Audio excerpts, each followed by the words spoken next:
Excellencies, in our deliberations, we often advocate the promotion of a rules-based order. From time to time, respect for the UN Charter is also invoked. But for all the talk, it is still a few nations who shape the agenda and seek to define the norms. This cannot go on indefinitely, nor will it go unchallenged.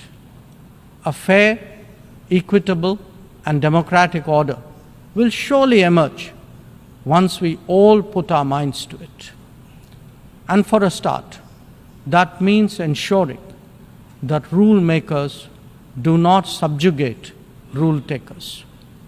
After all, rules will work only when they apply equally to all.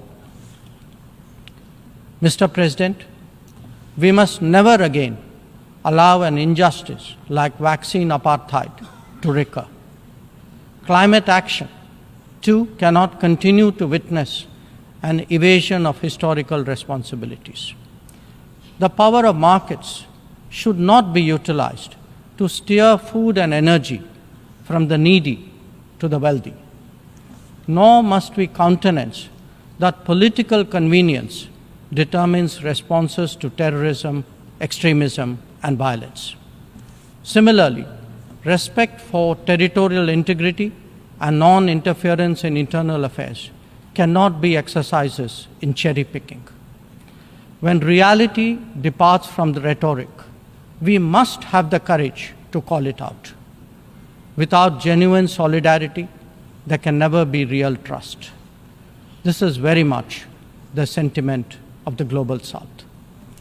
Next year, the United Nations will be hosting the Summit of the Future.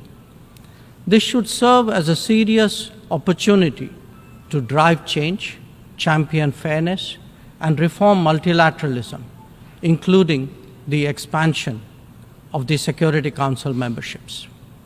We must address global challenges imbued with the conviction that we are one Earth and one family with one future. Excellencies, friends, India has entered the Amrit Kal, a quarter century where greater progress and transformation awaits us. We are confident that our talent and creativity, now so visibly unleashed, will power us forward. The world saw a glimpse of what is to come when our Chandrayaan-3 landed on the moon. Today, our message to the world is in digitally enabled governance and delivery, in the widening ambit of amenities and services, in rapidly growing infrastructure, and in our energetic startup culture. It is visible too in vibrant cultural expressions, such as in the arts, yoga, wellness, and lifestyle. Our latest assertion is in a path-breaking legislation to reserve 1/3 of the seats for women in our legislatures. Mr. President, I speak for a society where ancient traditions of democracy have struck deep modern roots. As a result, our thinking, approaches, and actions are now more grounded and authentic.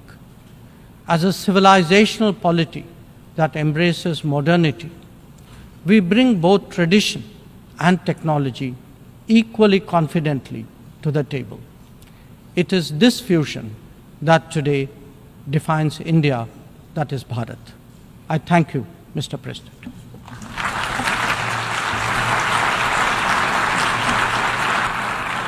I thank the Minister of External Affairs of India.